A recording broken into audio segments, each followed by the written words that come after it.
नमस्कार,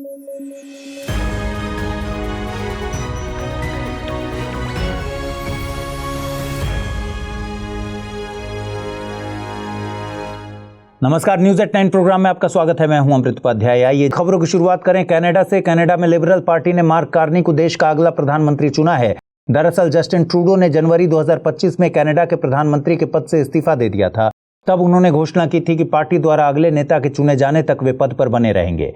हाल ही में लिबरल पार्टी में नेता के लिए हुए चुनावों में मार्क कार्नी ने 85.9% वोट जीते। ये चुनाव पार्टी के भीतर नेता को चुने जाने के लिए हुए हैं। अब वे कनाडा के नए प्रधानमंत्री बनेंगे, लेकिन वे इस पद पर ज्यादा दिनों तक नहीं रहेंगे।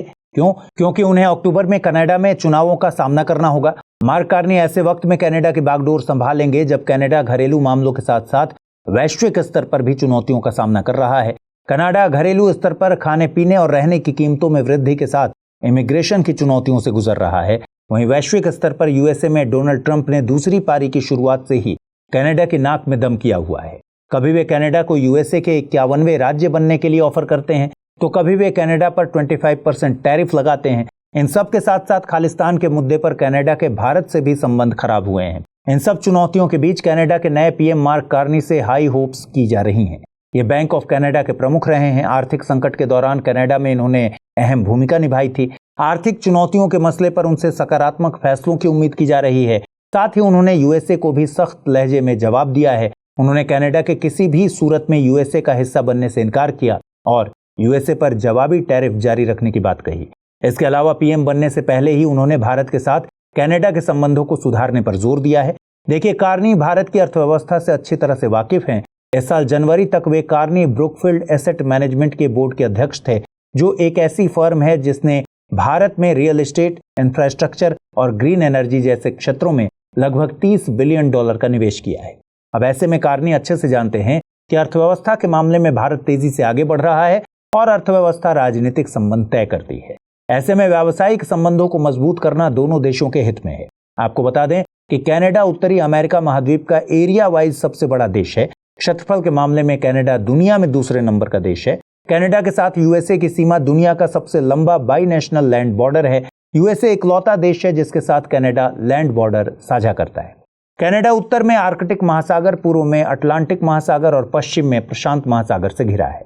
कनाडा उत्तर पूर्व में ग्रीनलैंड के साथ समुद्री सीमा साझा करता है। वहीं दक्षिण पूर्व में सेंट पियरे और मैक्वेलन द्वीपों के साथ सीमा साझा करता है। सेंट पियरे और मैक्वेलन फ्रांसीसी द्वीप हैं। पिछले हफ्ते आईपीएल यानी इंडियन प्रीमियर लीग के पूर्व चेयरमैन ललित मोदी ने लंदन स्थित इंडियन हाई कमीशन में अपना पासपोर्ट सबमिट करने के लिए आवेदन किया था और बताया था कि उन्होंने वनुवातु की नागरिकता हासिल कर ली है। लेकिन उनके ये मंसूबे नाकाम रहे क्योंकि वनुवातु के राष्ट्रपति जोथाम नपाट ने उनकी नागरिकता पर रोक लगाने की घोषणा कर दी है। ललित मोदी वर्तमान में लंदन में रह रहे हैं और उन पर भारत में वित्तीय धोखाधड़ी के आरोप हैं। इसके बाद वनुवातु ने एक स्टेटमेंट भी जारी किया जिसके मुताबिक किसी को भी वनुवातु की नागरिकता देने से पहले जांच की जाती है। लेकिन ललित मोदी के मामले में उन्हें पता चला कि कुछ वक्त पहले इंटरपोल ने ललित मोदी के लिए अलर्ट जारी करने की भारत की अपील को जुडिशियल एविडेंस की कमी के चलते खारिज कर दिया था। अगर ये अलर्ट जारी हो गया होता तो वनुवातु की नागरिकता का आवेदन ऑटोमेटिकली रिजेक्ट हो जाता। वनुवातु ने साफ किया कि लोगों को वनुवातु की नागरिकता वैध कारणों के चलते लेनी चाहिए, न कि प्रत्यर्पण या एक्सट्राडिशन से बचने के लिए। ललित मोदी के मामले में वनुवातु को ये रीजन पता चल गया है, इसलिए नागरिकता रिजेक्ट कर दी गई है। देखिए, वनुवातु दक्षिण प्रशांत महासागर में स्थित एक द्वीपीय देश है। यह ऑस्ट्रेलिया के पूर्व में और न्यूजीलैंड के उत्तर पूर्व में स्थित है। वनुवातु तकरीबन 80 द्वीपों से बना एक द्वीप समूह है जो उष्णकटिबंधीय जलवायु, ज्वालामुखीय परिदृश्य और विविध संस्कृति के लिए जाना जाता है। यह एक रणनीतिक लोकेशन पर स्थित है। ये सोलोमन आइलैंड के नजदीक पड़ता है, जिसने कुछ वक्त पहले अभी चीन के साथ एक रक्षा समझौता किया था। इसके बाद से ही यूएसए समेत अन्य प्रमुख देश वनुवातु के साथ रक्षा समझौता करने की योजना बना रहे हैं। वनुवातु एक सिटीजनशिप बाय इन्वेस्टमेंट प्रोग्राम चलाता है जिसमें तकरीबन $1.5 लाख का निवेश करके इस देश की नागरिकता हासिल की जाती है। अब आप सोच रहे होंगे कि जिसके पास पैसे हैं वो तो किसी भी बड़े देश की नागरिकता ले सकता है। वनुवातु में ऐसा क्या खास है? वनुवातु एक आइलैंड कंट्री होने के साथ साथ टैक्स हेवन भी है। टैक्स हेवन उन देशों को कहते हैं जहां अन्य देशों की तुलना में या तो टैक्स नहीं लगता या बहुत कम लगता है। ये देश विदेशी नागरिकों, निवेशकों, उद्यमियों को वो सुविधा प्रदान करते हैं कि वे उस देश में रहकर जो व्यवसाय या निवेश करेंगे या वहां किसी उद्यम की स्थापना करेंगे तो उस पर उनको टैक्स नहीं देना होगा या टैक्स की दरें बहुत ही कम होंगी। ऐसे देश टैक्स में किसी प्रकार की पारदर्शिता नहीं रखते, न ही किसी प्रकार की वित्तीय जानकारी साझा करते हैं। ये देश उन लोगों के लिए स्वर्ग यानी हेवन के समान होता है जो अपने देश से टैक्स चोरी करके पैसे इन देशों में जमा करते हैं। वानुआतू में टैक्स कम है, जनसंख्या महज 3 लाख के करीब है, आइलैंड्स हैं, कुल मिलाकर एक अमीर आदमी के रहने की सभी सहूलियतें हैं। इन्हीं कारणों के चलते हेरफेर से कमाई करने वाले और सरकार को चूना लगाने वाले लोग वानुआतू जैसे देशों की ओर रुख करते हैं। दुनिया इस समय कई तरह के संकटों से गुजर रही है। सामाजिक, आर्थिक और सामाजिक उथल पुथल ने एक वक्त पर स्टेबल रहे देशों को भी प्रभावित किया है। शांति और सुरक्षा का मुद्दा पहले से कहीं ज्यादा महत्वपूर्ण हो गया है। युद्ध और संघर्ष ने अनगिनत लोगों की जान ले ली है। इस अशांत माहौल में सऊदी अरब दुनिया भर में शांति को बढ़ावा देने और बातचीत को आसान बनाने में एक प्रमुख प्लेयर के तौर पर उभर रहा है। अरब पीस पहल से लेकर इजराइल फिलिस्तीन विवाद की वार्ता और हालिया रूस यूएसए वार्ता की मेजबानी सऊदी अरब ने की है। अब खबर आ रही है कि सऊदी अरब यूएसए और यूक्रेन के लिए शांति वार्ता की मेजबानी करने जा रहा है। देखिए, 28 फरवरी 2025 को यूक्रेन के राष्ट्रपति जेलेंस्की और यूएसए के राष्ट्रपति डोनाल्ड ट्रंप के बीच वार्ता हुई थी, जो कि लगभग बहस में तब्दील हो गई। इसके बाद जेलेंस्की ने व्हाइट हाउस बिना रेयर अर्थ मिनरल के डील साइन किए छोड़ दिया था। इस बहस को वार्ता में बदलने के लिए सऊदी अरब में पीस टॉक आयोजित की जा रही है। इसके लिए सऊदी अरब ने राजधानी रियाद के बजाय जेद्दा का चुनाव किया है। जेद्दा रेड सी में स्थित एक पोर्ट सिटी है। सऊदी अरब की ऑटोक्रेटिक गवर्नमेंट, मीडिया पर कंट्रोल और रूस यूक्रेन युद्ध से दूरी उसे इस वार्ता के लिए बेस्ट वेन्यू बनाती है। सऊदी अरब पश्चिमी एशिया में अरेबियन पेनिनसुला पर स्थित एक देश है। यहाँ पर इस्लाम धर्म के 2 पवित्र शहर मक्का और मदीना हैं। सऊदी अरब के पश्चिम में गल्फ ऑफ अकाबा और रेड सी तो पूर्व में पर्शियन गल्फ स्थित है। सऊदी अरब अपनी सीमा Iraq, Jordan, Kuwait, Oman, Qatar और यूएई से साझा करता है। असम सरकार ने एक यूनिक घोषणा की है। असम सरकार के मुताबिक असम के पास अपना राज्य के स्तर पर सैटेलाइट होगा। ये सैटेलाइट जरूरी सामाजिक आर्थिक योजनाओं के लिए डेटा कलेक्ट करने में मदद करेगा, साथ ही असम की सीमा पर निगरानी भी रखेगा। यह घोषणा असम के वित्त मंत्री ने 2025-26 के लिए राज्य का बजट पेश करते हुए की है। इसके बाद असम के मुख्यमंत्री हेमंत बिस्वा शर्मा ने घोषणा की कि असम देश का पहला राज्य होगा जिसके पास अपना खुद का सैटेलाइट होगा। भारत सरकार के अंतरिक्ष विभाग के इन स्पेस यानी Indian National Space Promotion and Authorisation Centre के सहयोग से असम सरकार अपना खुद का असेसमेंट स्थापित करेगी। ये सैटेलाइट कृषि, आपदा प्रबंधन समेत सीमा सुरक्षा में भी मददगार साबित होगा। असम सरकार ने जनवरी 2025 में कोयला खदान दुर्घटना का जिक्र किया, जिसमें असम को सैटेलाइट डेटा हासिल करने में तकरीबन 45 दिन का समय लग गया था। इसीलिए असम के पास अपना सैटेलाइट होगा जो असम के भौगोलिक क्षेत्रफल पर निगरानी रखेगा। आइए देखते हैं आज का टर्म ऑफ द डे। आज का टर्म ऑफ द डे है इको टूरिज्म।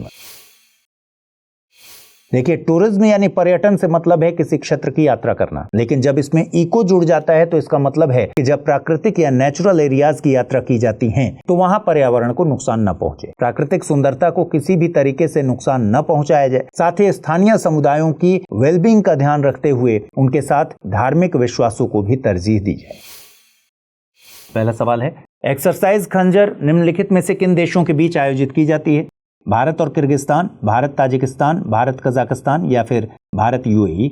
दूसरा प्रश्न है, कनाडा के संबंध में निम्नलिखित कथनों पर विचार कीजिए। क्षेत्रफल के मामले में कनाडा दुनिया में दूसरे नंबर का देश है। यूएसए इकलौता देश है जिसके साथ कनाडा स्थलीय सीमा साझा करता है। उपर्युक्त में से सही कथन या कथनों को चुनना है, केवल एक, केवल दो, केवल एक और दो या फिर न तो एक न ही दो। आइए देखें पिछले बुलेटिन में मैंने कौन से सवाल पूछे थे, उनके सही जवाब क्या हैं। पहला सवाल था GTI यानी ग्लोबल टेररिज्म इंडेक्स के संबंध में निम्नलिखित कथनों पर विचार कीजिए। इसे Institute for Economics and Peace के द्वारा जारी किया जाता है। साल 2025 में भारत को 14वें स्थान पर रखा गया है। साल 2025 में पाकिस्तान को पहला स्थान हासिल हुआ है। सही कथन या कथनों को चुनना है, केवल एक, केवल दो और तीन, केवल एक और तीन या फिर केवल एक और दो। सही जवाब है विकल्प डी यानी केवल एक और दो। कथन सही है और तीसरा कथन गलत है, क्योंकि 2025 में पाकिस्तान को दूसरा स्थान हासिल हुआ है। पहले स्थान पर बुर्किना फासो रहा है। दूसरा प्रश्न था, Beijing declaration and platform for action संबंधित है महिला अधिकारों से, बुजुर्गों के अधिकारों से, ट्रांसजेंडर समुदाय से या फिर आतंकवाद उन्मूलन से, और सही जवाब है महिला अधिकारों से यानी कि विकल्प ए। दोस्तों, अगर आप यूपीएससी एस्पिरेंट हैं तो आपके लिए गेम चेंजिंग अपॉर्चुनिटी है स्टडी IQ का नया संपूर्ण बैच। एक कॉम्प्रिहेंसिव प्रोग्राम जिसमें टॉप एडुकेटर्स के साथ 1000+ आवर्स की live classes, personalised mentorship and hand written notes से लेकर पीआरपी, एमआरपी जैसे इंटेंसिव प्रोग्राम्स हैं। प्रीलिम्स और मेंस स्कॉलरशिप के तहत प्रीलिम्स क्लियर करने पर पूरी फीस रिफंड हो जाएगी। टॉप परफॉर्मर्स के लिए हर मंथ 11,000 रुपीज का cash reward, economically weaker sections के लिए स्पेशल उड़ान स्कॉलरशिप भी है। X secretary Anil Swarup sir खुद गाइड करेंगे आपको इस जर्नी में। स्टडी IQ पर 2 करोड़ इंडियंस का ट्रस्ट है और अब संपूर्ण बैच के साथ आपका यूपीएससी ड्रीम भी होगा अचीव। सिल्वर, गोल्ड या platinum, choose the plan that fits your needs. आपको करना क्या है, स्टडी IQ वेबसाइट पर जाइए, यूपीएससी संपूर्ण बैच पर क्लिक कीजिए and once you click on buy now आप देख सकते हैं डिस्काउंट कोड्स। वहां पर टाइप कीजिए अमृत लाइव एंड आपको मिलेगा सबसे lowest price and obviously your IAS journey starts here. तो वर्ल्ड एयर क्वालिटी रिपोर्ट 2024 अब जारी हुई है और राजधानी दिल्ली ने लगातार 6वें साल सबसे ज्यादा प्रदूषित राजधानी का टैग बरकरार रखा है। दिल्ली में PM 2.5 की औसतन सालाना सांद्रता यानी कॉन्सेंट्रेशन 91.8 माइक्रोग्राम पर क्यूबिक मीटर है। जब वायु प्रदूषण की बात आती है तो अकेले भारत की राजधानी ही आगे नहीं है। वर्ल्ड एयर क्वालिटी रिपोर्ट 2024 में दुनिया की 20 सबसे प्रदूषित शहरों की एक सूची दी गई है और इन 20 शहरों में से 13 शहर भारत के हैं। 20 शहरों में सबसे ज्यादा प्रदूषित शहर हैं असम और मेघालय की सीमा पर स्थित बर्निहाट। भारत के अन्य 13 शहरों में फरीदाबाद, लोनी, गाजियाबाद, गुरुग्राम, ग्रेटर नोएडा, भिवाड़ी, नोएडा, मुजफ्फरनगर, नई दिल्ली और दिल्ली शामिल हैं। वायु प्रदूषण के मामले में दुनिया के सबसे प्रदूषित देशों में चाड पहले नंबर पर है, बांग्लादेश दूसरे नंबर पर है, पाकिस्तान तीसरे और डेमोक्रेटिक रिपब्लिक ऑफ कॉन्गो चौथे नंबर पर है। भारत की बात करेंगे तो 2024 की रिपोर्ट में दुनिया के सबसे प्रदूषित देशों में भारत को 5वें नंबर पर रखा गया है। भारत का AQI यानी एयर क्वालिटी इंडेक्स 50.6 माइक्रोग्राम पर क्यूबिक मीटर है। 2023 में भारत दुनिया के सबसे प्रदूषित देशों में तीसरे नंबर पर था। रिपोर्ट के मुताबिक वायु प्रदूषण भारत में एक प्रमुख स्वास्थ्य समस्या बना हुआ है। इससे जीवन प्रत्याशा में अनुमान के मुताबिक 5.2 ईयर्स की कमी आ रही है। रिपोर्ट बताती है कि दुनिया में केवल 17% शहर ऐसे हैं जो WHO की एयर पोल्यूशन गाइडलाइंस को पूरा करते हैं। WHO ने गाइडलाइंस में PM 2.5 की वैल्यू 5 माइक्रोग्राम पर क्यूबिक मीटर निर्धारित की है। केवल 7 देश ऐसे हैं जो PM 2.5 को लेकर WHO की गाइडलाइंस को पूरा करते हैं। इन 7 देशों में Australia, Bahamas, Barbados, Estonia, Grenada, Iceland और न्यूजीलैंड शामिल हैं। दक्षिण पूर्व एशिया के कई देशों में PM 2.5 की सांद्रता में कमी दर्ज की गई है। आपको बता दें कि IQAIR एक स्विस एयर क्वालिटी कंपनी है जो कि सालाना एयर क्वालिटी की रिपोर्ट जारी करती है। बेंगलुरु स्थित यूनिवर्सिटी ऑफ एग्रीकल्चर ने एक एपीकल्चर कॉन्फ्रेंस आयोजित की। ये conference Indian council of agricultural research, all India coordinated research project ICAR-AICRP on honey bees and pollinator, Indian agricultural research institute नई दिल्ली और नेशनल बी बोर्ड नई दिल्ली की मदद से आयोजित की गई थी।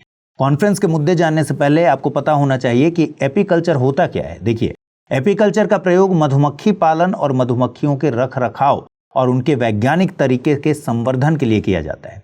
मधुमक्खी पालन शहद और उससे बनने वाले उत्पादों के लिए किया जाता है। एपीकल्चर कॉन्फ्रेंस में शहद में मिलावट सबसे प्रमुख चुनौती के तौर पर हाईलाइट की गई है। मिलावट या एडल्ट्रेशन से मतलब किसी शुद्ध या मूल उत्पाद में सस्ते उत्पादों की मिलावट से है। ये मिलावट कम लागत के साथ उत्पादन या कई बार उत्पादन को बढ़ाने के मकसद से की जाती है। मिलावटी शहद को मार्केट में कम कीमत पर बेचा जाता है, वहीं शुद्ध शहद कॉस्टली होने के चलते मार्केट में जगह नहीं बना पाता। आपको बता दें कि हनी बी या मधुमक्खियां फूल, फल, सब्जियों के लिए महत्वपूर्ण पॉलिनेटर्स हैं। मधुमक्खियां सामाजिक और सहयोगी कीट होती हैं। इनके छत्ते को हीव कहा जाता है। एक छत्ते में 3 तरह के मधुमक्खी सदस्य होते हैं। एक वर्ग फूलों से पराग कलेक्ट करने का काम करता है। ये छत्ते को साफ रखने और उसकी सुरक्षा करने का काम भी करते हैं। एक क्वीन हनी बी होती है जिसका काम छत्ते की अगली जनरेशन को प्रोड्यूस करना होता है। आमतौर पर एक छत्ते की एक ही क्वीन होती है। क्वीन के मर जाने पर वर्कर्स नई क्वीन चुनते हैं जिसे रॉयल जेली खिलाई जाती है। क्वीन ऐसे रसायन प्रोड्यूस करती है जिससे अन्य हनी बीज का बिहेवियर रेगुलेट हो। छत्ते में मौजूद मेल बीज को ड्रोन कहा जाता है और ये तीसरा वर्ग बनाते हैं। गर्मियों में एक छत्ते में 100 के करीब मेल बीज होते हैं।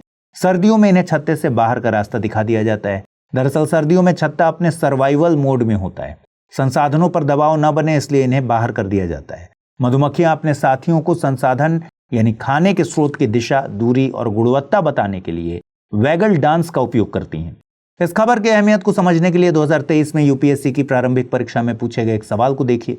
सवाल पूछा गया था कि निम्नलिखित में से कौन सा जीव अपने सगे संबंधियों को अपने खाद्य के स्रोत की दिशा और दूरी इंगित करने के लिए दोलन नृत्य यानी वैगल डांस करता है? तितली, व्याध, पतंग यानी ड्रैगन फ्लाई, मधुमक्खी या फिर बर्र? इस सवाल का सही जवाब आपको पता है, विकल्प सी, मधुमक्खी। प्रधानमंत्री नरेंद्र मोदी मॉरिशस की आधिकारिक यात्रा पर हैं। दरअसल वे मॉरिशस के नेशनल डे 12 मार्च के सेलिब्रेशन में चीफ गेस्ट के तौर पर शामिल होंगे। मॉरिशस के नेशनल डे से भारत का भी एक कनेक्शन है। महात्मा गांधी दक्षिण अफ्रीका से भारत की यात्रा के दौरान कुछ वक्त के लिए मॉरिशस में रुके थे। वहां पर उन्होंने भारतीय मजदूरों को 3 संदेश दिए थे: शिक्षा का महत्व, राजनीतिक सशक्तिकरण और भारत से जुड़ाव। इसलिए मॉरिशस में नेशनल डे को 12 मार्च को मनाया जाता है, क्योंकि 12 मार्च 1930 को महात्मा गांधी ने नमक कर के विरोध में दांडी मार्च शुरू किया था।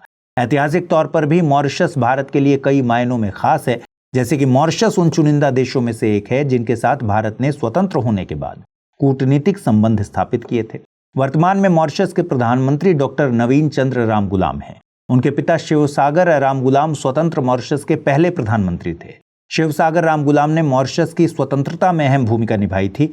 उनका भारत के फ्रीडम फाइटर्स जैसे कि महात्मा गांधी, जवाहरलाल नेहरू, सरोजनी नायडू और सुभाष चंद्र बोस के साथ भी कनेक्शन थे। व्यापार के फ्रंट पर अगर देखेंगे तो भारत मॉरिशस का सबसे बड़ा व्यापारिक साझेदार है। वित्त वर्ष 2023-24 में मॉरिशस भारत में एफडीआई का दूसरा सबसे बड़ा सोर्स रहा। लगभग 15 सालों तक चले नेगोशिएशंस के बाद 2021 में भारत और मॉरिशस के बीच comprehensive economic cooperation and partnership agreement किया गया था।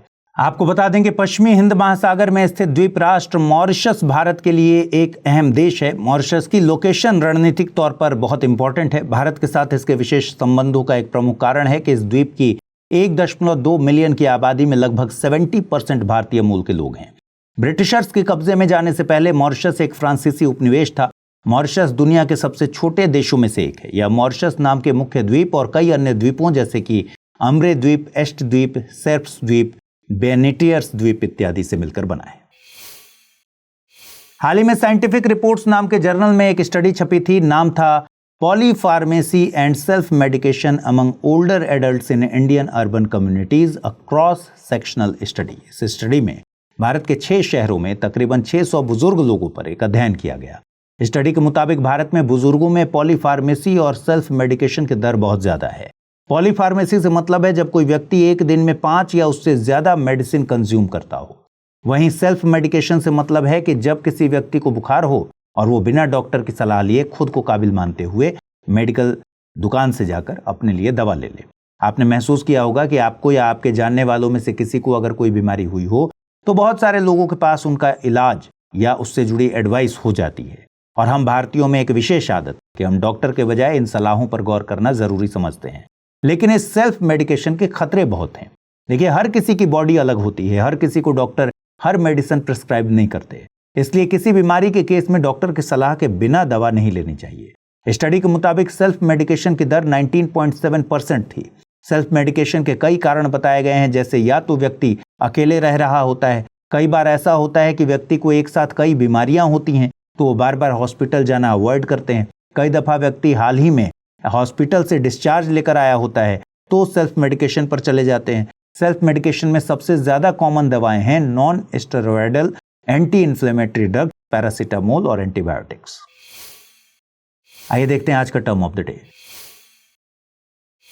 आज का टर्म ऑफ द डे है EFTA यानी European free trade association. EFTA एक अंतर सरकारी संस्था है। इसमें आइसलैंड, लिंचेनस्टाइन, नॉर्वे और स्विट्जरलैंड शामिल हैं। इसका गठन 1960 में किया गया था। इसका पर्पस था free trade and financial integration. और एक और जरूरी बात कि EFTA में शामिल देश EU यानी यूरोपियन यूनियन के सदस्य नहीं है। EU में राजनीतिक एकीकरण भी किया गया है, जबकि EFTA केवल फ्री ट्रेड और फाइनेंशियल इंटीग्रेशन की बात करता है।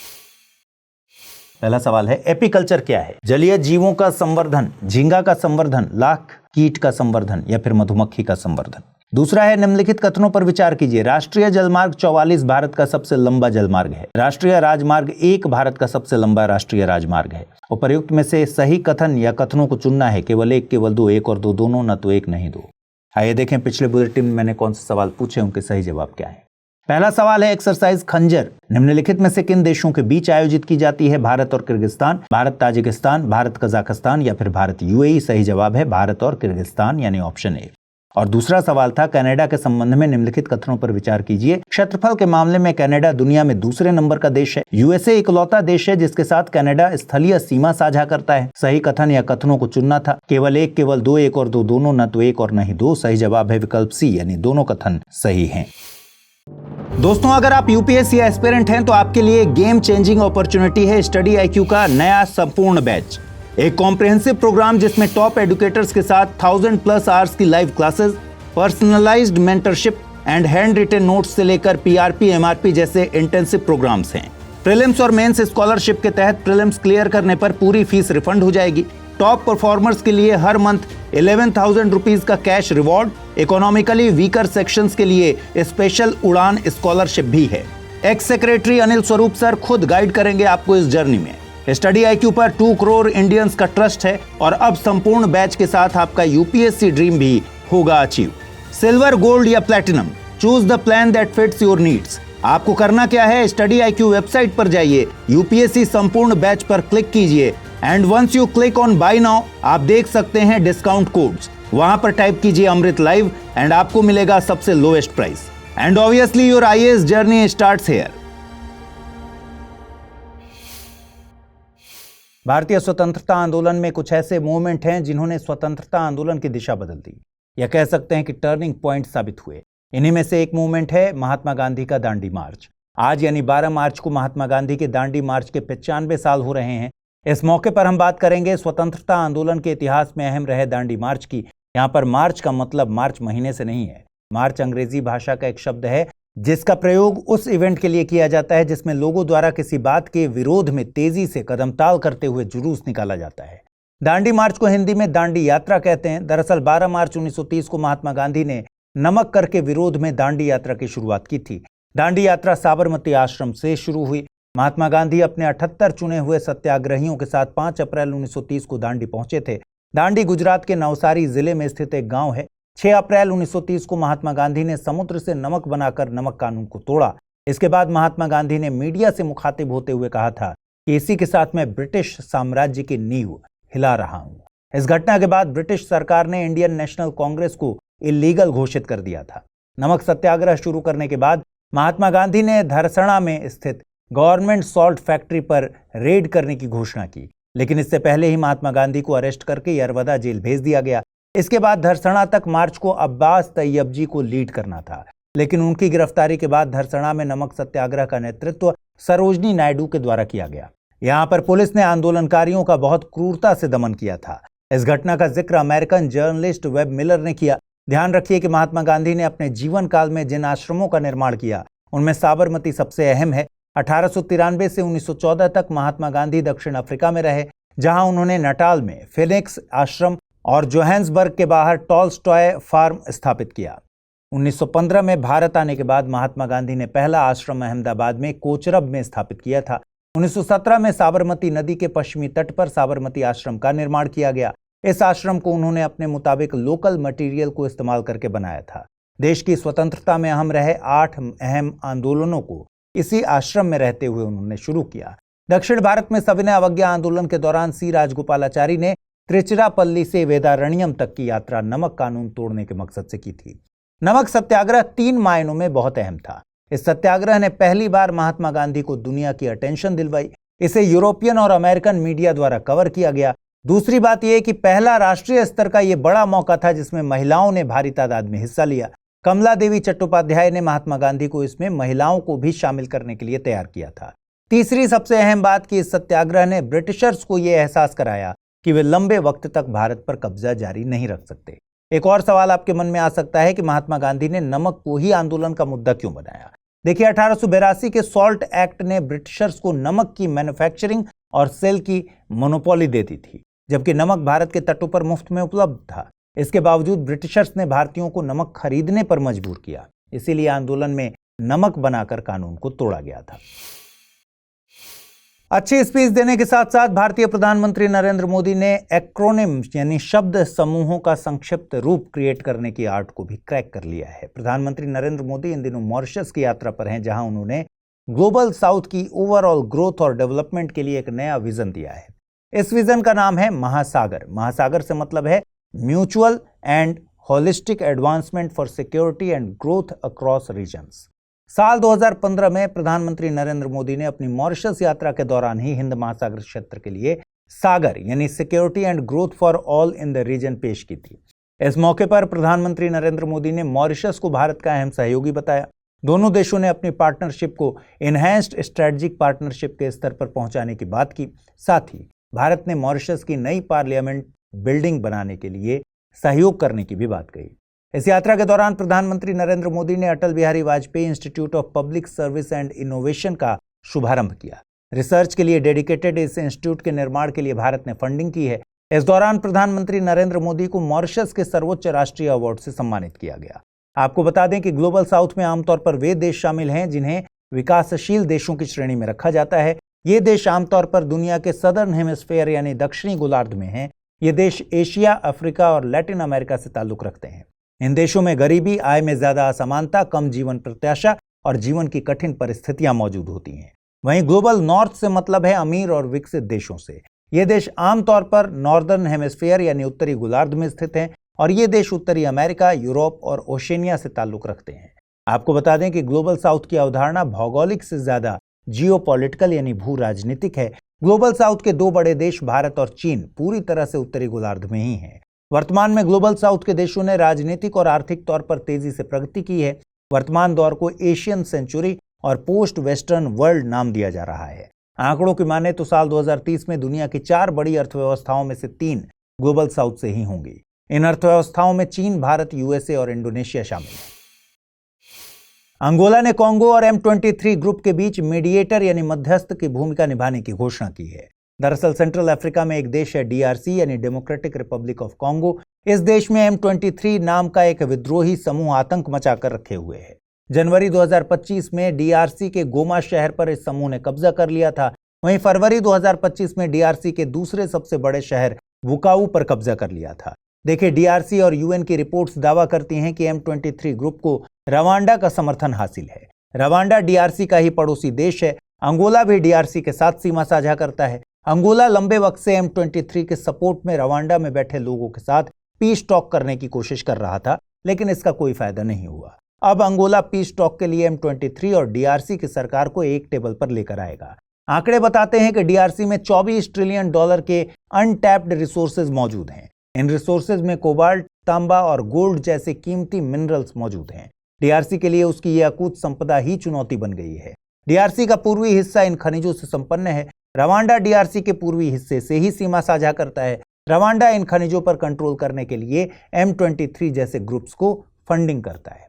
वर्तमान में DRC कोबाल्ट का दुनिया में सबसे बड़ा सप्लायर है। कोबाल्ट का यूज इलेक्ट्रिक व्हीकल की बैटरी बनाने में होता है। DRC से कोबाल्ट की बड़ी सप्लाई चीन को भी जाती है।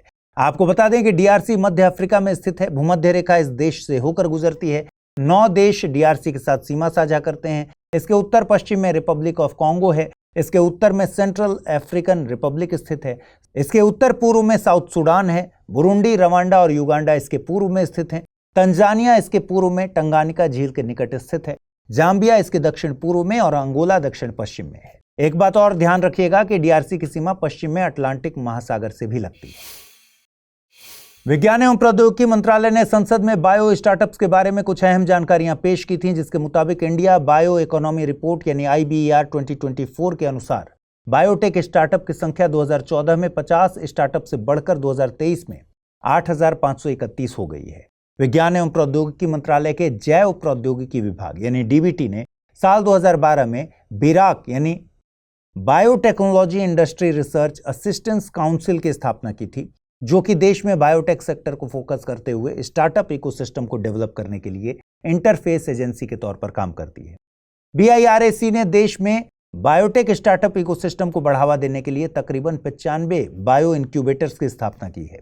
साथ ही यह संस्था इन स्टार्टअप की फंडिंग के लिए कई योजनाएं चलाती है, जिनमें BIG यानी बायोटेक्नोलॉजी इग्निशन ग्रांट, सीड यानी sustainable entrepreneurship and enterprise development fund, leap यानी launching entrepreneurial driven affordable products प्रमुख हैं।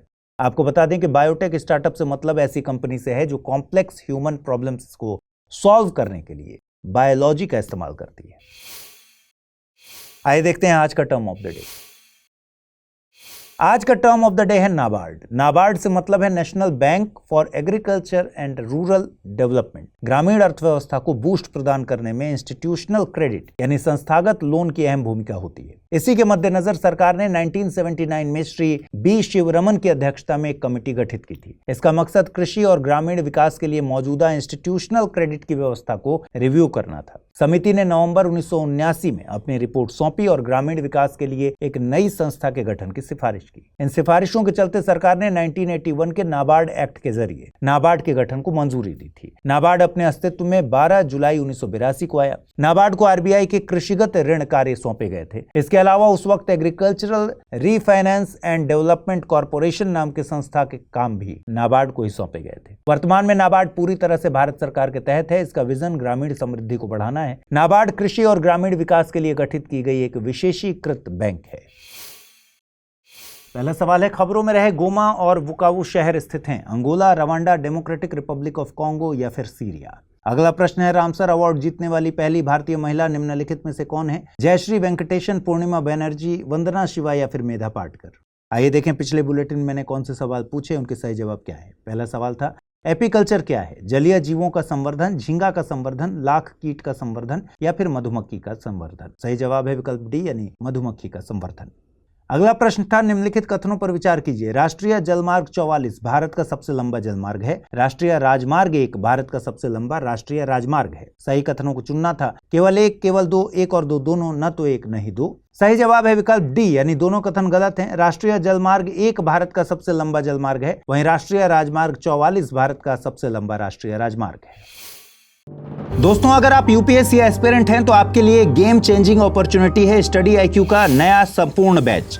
एक कॉम्प्रिहेंसिव प्रोग्राम जिसमें टॉप एडुकेटर्स के साथ 1000+ आवर्स की live classes, personalised mentorship and hand written notes से लेकर पीआरपी, एमआरपी जैसे इंटेंसिव प्रोग्राम्स हैं। प्रीलिम्स और मेंस स्कॉलरशिप के तहत प्रीलिम्स क्लियर करने पर पूरी फीस रिफंड हो जाएगी। टॉप परफॉर्मर्स के लिए हर मंथ 11,000 रुपीज का cash reward, economically weaker sections के लिए स्पेशल उड़ान स्कॉलरशिप भी है। X secretary Anil Swarup sir खुद गाइड करेंगे आपको इस जर्नी में। स्टडी आईक्यू पर 2 करोड़ इंडियंस का ट्रस्ट है और अब संपूर्ण बैच के साथ आपका यूपीएससी ड्रीम भी होगा अचीव। सिल्वर, गोल्ड या platinum, choose the plan that fits your needs. आपको करना क्या है, स्टडी आईक्यू वेबसाइट पर जाइए, यूपीएससी संपूर्ण बैच पर क्लिक कीजिए and once you click on buy now आप देख सकते हैं डिस्काउंट कोड्स। वहां पर टाइप कीजिए अमृत लाइव एंड आपको मिलेगा सबसे lowest price and obviously your IAS journey starts here. हाल ही में इथेनॉल चर्चा का विषय बना हुआ है। दरअसल केंद्र सरकार ने हाल ही में एक नई योजना लॉन्च की है जिससे कोऑपरेटिव चीनी मिलों के पुराने प्लांट को बदला जा सकेगा या मॉडिफाई किया जा सकेगा ताकि ये इथेनॉल उत्पादन कर सकें। देखिए, इथेनॉल उत्पादन खास तौर पर भारत की ऊर्जा जरूरतों के लिए एक गेम चेंजर साबित हो सकता है। क्यों? क्योंकि इथेनॉल एक बायोफ्यूल है जिसे विभिन्न वनस्पति स्रोतों से बनाया जाता है। गन्ने के मोलासेस, मक्का और ज्वार, चावल और गेहूं की बची हुई भूसी यानी एग्री वेस्ट का इस्तेमाल इथेनॉल बनाने में होता है। इसके अलावा सेलुलोजिक पदार्थ जैसे कि लकड़ी और फसल अवशेष से भी इथेनॉल बनाया जाता है जिसे सेलुलोजिक इथेनॉल कहते हैं। अब इथेनॉल की खास बात यह है कि इसे पेट्रोल या डीजल के साथ ब्लेंड किया जा सकता है। इस ब्लेंडेड ईंधन को इथेनॉल 20 कहते हैं। इथेनॉल 20 यानी 80% पेट्रोल या डीजल और 20% इथेनॉल। अब सरकार ने तय किया है कि अप्रैल 2025 से सभी नई गाड़ियां ऐसे इंजन के साथ आएंगी जो पेट्रोल में 20% इथेनॉल मिलाकर चल पाएंगी। देखिए, इथेनॉल को ईंधन में मिलाने से कई फायदे होते हैं, जैसे कि पेट्रोल की खपत कम होती है, इससे तेल आयात पर निर्भरता घटती है और देश को आर्थिक रूप से फायदा होता है। इथेनॉल पर्यावरण के लिए अच्छा है। इथेनॉल से कम कार्बन डाइऑक्साइड निकलती है जिससे वायु प्रदूषण कम होता है। इथेनॉल से किसानों को भी फायदा है। इथेनॉल जैविक चीजों जैसे कि गन्ना, मक्का आदि से बनता है जिससे किसानों को अपनी फसल बेचने का एक नया अवसर मिलता है। इथेनॉल उत्पादन से रोजगार के नए अवसर भी पैदा होंगे और इथेनॉल के उत्पादन से गांवों में नई फैक्ट्रियां और नौकरियां भी पैदा होंगी। इसके अलावा इथेनॉल ब्लेंडेड ईंधन इंजन के लिए बेहतर है क्योंकि यह पेट्रोल की तुलना में ज्यादा ऑक्सीजन रिलीज करता है जिससे इंजन की परफॉर्मेंस बेटर हो सकती है। आप समझ ही गए होंगे कि इथेनॉल हमारे लिए इतना जरूरी क्यों है। इसीलिए इथेनॉल उत्पादन बढ़ाने के लिए सरकार कई प्रकार के कदम उठाती है। जैसे सरकार नए इथेनॉल प्लांट खोलने में मदद करती है। 2018 से 2022 के बीच सरकार ने इथेनॉल बनाने वाले प्लांट्स को लोन के ब्याज में छूट देने की योजना चलाई थी। 2019 में सरकार ने प्रधानमंत्री G1 योजना शुरू की थी, जिसे 2024 में संशोधित भी किया गया था। इस योजना के तहत एडवांस्ड बायोफ्यूल के लिए आर्थिक मदद दी जा रही है, जिससे खेतों में बची पराली और अन्य अवशेषों से ईंधन बनाया जा सके। अभी 6 मार्च 2025 को सरकार द्वारा नई योजना लाई गई, जिससे चीनी मिलों के पुराने प्लांट को इथेनॉल उत्पादन के लिए बदला जा सकेगा। इसके अलावा सरकार ने इथेनॉल उत्पादन के लिए अलग अलग फसलों की दरें भी तय की हैं, ताकि किसान और कंपनियां ज्यादा इथेनॉल बना सकें। सरकार ने इथेनॉल पर लगने वाला GST 18% से घटाकर 5% कर दिया, ताकि इसकी लागत कम हो जाए। सरकार द्वारा इथेनॉल उत्पादन को बढ़ावा देने के लिए मक्का को मुख्य फसल बनाया जा रहा है। सरकार ने तेल कंपनियों और इथेनॉल प्लांटों के बीच लंबी अवधि के अनुबंध करने को कहा है, लॉन्ग टर्म एग्रीमेंट्स करने को कहा है, ताकि इथेनॉल की सप्लाई स्थिर हो जाए। आपको बता दें कि सरकार के इन प्रयासों से भारत में इथेनॉल का उत्पादन और आपूर्ति बढ़ रही है। डेटा की बात करें तो 2023-24 में कुल 672 करोड़ लीटर इथेनॉल का उत्पादन हुआ। फाइनेंशियल ईयर 2024-25 में 23 फरवरी 2025 तक 261 करोड़ लीटर इथेनॉल बनाया गया और सप्लाई किया जा चुका है। 2025-26 में सरकार का लक्ष्य है कि पेट्रोल में 20% इथेनॉल मिलाया जाए, जिसके लिए 1016 करोड़ लीटर इथेनॉल की जरूरत होगी। कुल मिलाकर सरकार इथेनॉल 20 ईंधन को अच्छी तरह से बढ़ावा दे रही है, जो पर्यावरण को कम नुकसान पहुंचाता है, देश की ऊर्जा सुरक्षा को बढ़ाता है और किसानों के लिए एक नया आय का साधन भी बनता है। भारतीय वैज्ञानिकों को चंद्रमा पर नई जगह पर वाटर आइस मिलने की नई संभावनाएं दिख रही हैं। सुनने में ये खबर सामान्य लग रही होगी, लेकिन यकीन मानिए ये खोज अपने आप में एक बड़ी बात साबित हो सकती है। यह खोज नेचर पत्रिका के communications earth and environment journal में प्रकाशित हुई है। दरअसल चंद्रमा पर वाटर आइस मिलने की नई संभावना का पता लगाया है चंद्रयान 3 के एक खास यंत्र चेस्ट यानी CHASTE ने। इसका फुल फॉर्म है Chandra's surface thermophysical experiment. Chest तापमान नापने वाला एक खास उपकरण है। खास बात यह भी है कि ऐसा पहली बार हुआ है जब किसी यंत्र ने चंद्रमा की सतह और उसके नीचे का तापमान डायरेक्टली नापा हो, क्योंकि इसके पहले केवल सैटेलाइट के जरिए ही चंद्रमा के तापमान का अंदाजा लग पाता था।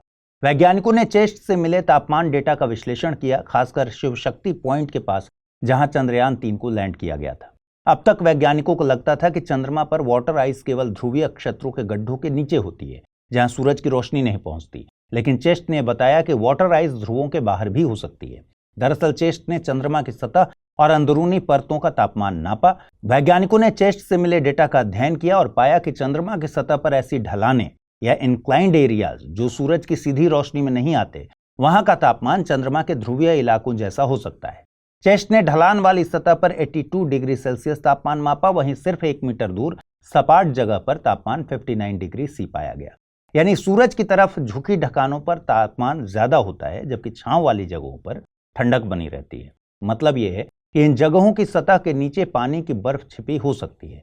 वैज्ञानिकों ने यह भी पाया कि चंद्रमा की सतह के और सिर्फ 10 सेंटीमीटर गहराई नीचे की परत के तापमान में 60 डिग्री सेल्सियस तक का अंतर हो सकता है। मतलब यह है कि चंद्रमा की ऊपरी सतह गर्मी को अंदर की परतों में बहुत कम जाने देती है। कुल मिलाकर चंद्रयान 3 की खोज ने यह साबित कर दिया कि चंद्रमा पर पानी की संभावना ध्रुवीय क्षेत्रों से बाहर भी हो सकती है, और यह इसलिए भी इंपॉर्टेंट है क्योंकि चंद्रमा के ध्रुव पर पहुंचना चंद्रमा के दूसरे इलाकों में पहुंचने से ज्यादा मुश्किल है। यानी अब वैज्ञानिकों को चांद पर पानी ढूंढने में ज्यादा प्रॉब्लम नहीं आएगी। अब वैज्ञानिक ऐसे जगहों की जांच करेंगे जहां धूप कम पहुंचती है और शायद वहां सतह के नीचे वाटर आइस छिपी हो। ये खोज वैज्ञानिकों को चंद्रमा की सतह के बारे में और ज्यादा जानने का मौका देगी और भविष्य में चंद्रमा पर इंसानी बस्तियां बसाने में मदद करेगी। क्या आपको पता है कि धरती के अंदर माउंट एवरेस्ट से 100 गुना ऊंचे 2 बहुत बड़े रहस्यमयी ढांचे छिपे हुए हैं। ये इतने विशाल हैं कि अगर ये धरती की सतह पर होते तो अंतर्राष्ट्रीय अंतरिक्ष स्टेशन ISS की कक्षा तक पहुंच जाते। इनको ब्लॉब्स कहा जाता है। ये बड़े बड़े पथरीले ढांचे पूरी तरह से एक रहस्य हैं, यहां तक कि वैज्ञानिकों को भी नहीं पता कि ये क्या हैं या कैसे बने हैं। लेकिन वैज्ञानिकों को इतना जरूर पता है कि ये धरती के अंदर की चट्टानों से अलग हैं। अब आप सोच रहे होंगे कि ये विशाल ब्लॉब्स कहां सिचुएटेड है। ये धरती की सतह से हजारों मील नीचे 2 जगहों पर मौजूद है, प्रशांत महासागर के नीचे और अफ्रीका तथा अटलांटिक महासागर के नीचे। ये धरती के निचले मेंटल यानी रॉकी लोअर मेंटल और बाहरी पिघले हुए कोर यानी मॉल्टेन आउटर कोर के बीच स्थित है। और इन रहस्यमयी ब्लॉब्स के बारे में वैज्ञानिकों को क्या पता है, आइए ये भी जानते हैं। वैज्ञानिकों ने इन ढांचों को लार्ज लो शेयर वेलोसिटी प्रोविंसेस LLSVPs नाम दिया है। कुछ वैज्ञानिकों का मानना है कि ये अरबों साल पहले किसी दूसरे ग्रह से टकराने के कारण बने होंगे।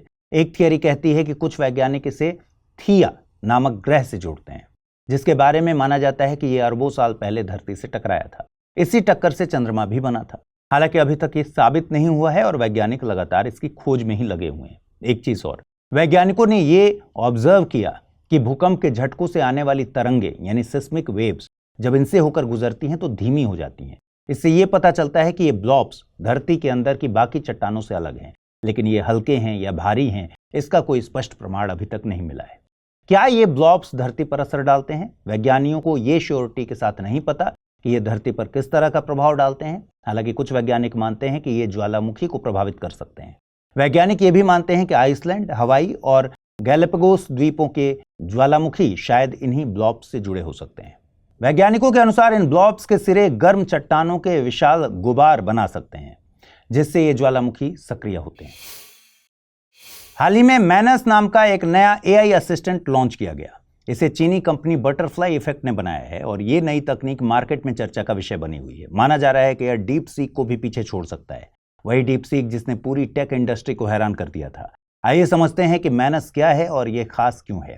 देखिए, मैनस नाम लैटिन भाषा के वाक्य मेंस एट मैनस से लिया गया है, जिसका मतलब है दिमाग और हाथ। इसका मतलब है मैनस ज्ञान और व्यावहारिक उपयोग दोनों को जोड़ता है। मैनस सिर्फ एक साधारण चैटबॉट नहीं है, बल्कि ये ज्यादा उन्नत और स्मार्ट AI असिस्टेंट है। ये व्यक्तिगत जरूरतों के हिसाब से बेहतर रिजल्ट देता है और स्वतंत्र रूप से फैसले लेने की क्षमता रखता है। सवाल यह है कि मैनस क्या कर सकता है? यह शेयर बाजार का विश्लेषण कर सकता है, यह होटल एंड फ्लाइट बुकिंग जैसी पर्सनल सेवाएं मैनेज कर सकता है, यह आपके घूमने के लिए ट्रैवल प्लान बना सकता है। ये आम AI ऐप्स की तरह सिर्फ जवाब ही नहीं देता, बल्कि इंटरनेट पर खुद जानकारी खोजता है और वेबसाइट से डायरेक्ट जुड़कर डेटा को इकट्ठा करता है। अब मैनस कैसे काम करता है ये भी जान लेते हैं। मैनस क्लाउड पर चलता है, जिससे अगर आपका इंटरनेट कनेक्शन कट भी जाए तब भी आपका काम जारी रहेगा। हालांकि अभी ये सभी यूजर्स के लिए अवेलेबल नहीं है। इसके यूज के लिए अभी सिर्फ इनवाइट वाले यूजर्स को ही एक्सेस दिया जा रहा है। मैनस की लोकप्रियता बहुत तेजी से बढ़ रही है और इसे संभवतः AGI यानी आर्टिफिशियल जनरल इंटेलिजेंस की शुरुआत माना जा रहा है। आइए देखते हैं आज का टर्म ऑफ द डे। आज का टर्म ऑफ द डे है गीत गवाई। प्रधानमंत्री नरेंद्र मोदी की मॉरिशस यात्रा के दौरान उनका स्वागत पारंपरिक भोजपुरी संगीत गीत गवाई से किया गया। यह संगीत मुख्य रूप से महिलाएं गाती हैं और खास तौर पर यह शादी के कार्यक्रमों में गाया जाता है। इसकी शुरुआत भक्ति गीतों से होती है। इसे 2016 में यूनेस्को ने सांस्कृतिक धरोहर का दर्जा दिया है। मॉरिशस के संदर्भ में गीत गवाई की जड़ें उन भारतीय मजदूरों से जुड़ी हैं जो 1834 से 1900 के बीच मॉरिशस आए थे। इसलिए आज भी भोजपुरी संस्कृति मॉरिशस में जीवित है। यहाँ के लगभग 5.3% लोग भोजपुरी बोलते हैं। मॉरिशस को मिनी इंडिया भी कहा जाता है। मॉरिशस की सरकार भोजपुरी को बढ़ावा देने के लिए कई योजनाएं चला रही है, जैसे भोजपुरी स्पीकिंग यूनियन एक्ट और भोजपुरी महोत्सव इत्यादि। पहला सवाल है, बायोफ्यूल के संबंध में निम्नलिखित कथनों पर विचार कीजिए। इसे विभिन्न वनस्पति स्रोतों से बनाया जाता है। इसे पेट्रोल या डीजल के साथ ब्लेंड किया जा सकता है। इसका दहन करने पर कार्बन डाइऑक्साइड नहीं निकलती है। उपर्युक्त में से सही कथन या कथनों को चुनना है, केवल 1 और 2, केवल 2 और 3, 1, 2 और 3 या फिर इनमें से कोई नहीं। अगला प्रश्न है, चर्चा में रहे ब्लॉब्स का संबंध है एक ऑटो इम्यून डिसऑर्डर से, एक उष्णकटिबंधीय चक्रवात से, पृथ्वी के अंदर मिली एक संरचना से या फिर एक सॉफ्टवेयर वायरस से। आइए देखते हैं कल मैंने अपने बुलेटिन में कौन से सवाल आपसे पूछे थे, उनके सही जवाब क्या है। खबरों में रहे गोमा और बुकावू शहर स्थित हैं। Angola, Rwanda, Democratic Republic of Congo या फिर सीरिया। सही जवाब है Democratic Republic of Congo, DRC यानी विकल्प C। और दूसरा प्रश्न मैंने पूछा था, रामसर अवार्ड जीतने वाली पहली भारतीय महिला निम्नलिखित में से कौन है? जयश्री वेंकटेशन, पूर्णिमा बैनर्जी, वंदना शिवा या फिर मेधा पाटकर। सही जवाब है विकल्प A यानी जयश्री वेंकटेशन। तो आज इस बुलेटिन में फिलहाल इतना ही। नमस्कार।